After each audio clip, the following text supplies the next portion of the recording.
Қазіргі таңда әлемде аса қауіпті жұқпалы ауруларды мамандар қатаң бақылауда ұстап отыр. Африканың төрт-бірдей аумағында эбола ауруы кеңінен етек ала бастады.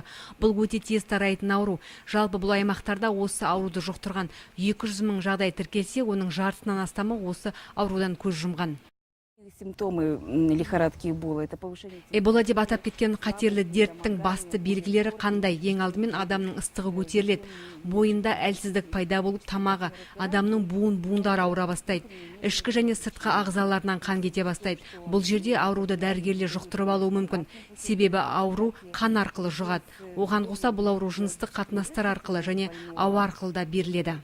Мамандардың мәліметінше, бүгінгі таңда жұқпалы дерттің алдын алуға қатысты облыс, ел көлемінде үлкен жұмыстар жүргізілген және жергілікті санитарлық органдарда бұл бағытта көп шараларды қолға алып отыр.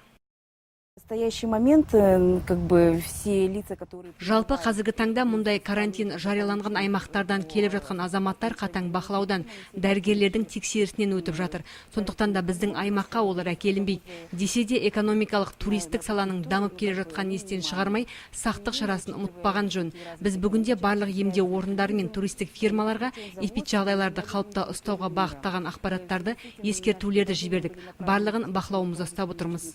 Әлемде қазір емі табылмаған жұқпалы аурулар көбейіп барады. Ең бастысы мамандар ел қала тұрғындарына ауру тараған мұндай аймақтарға әзірше шықпауға кеңестер береді.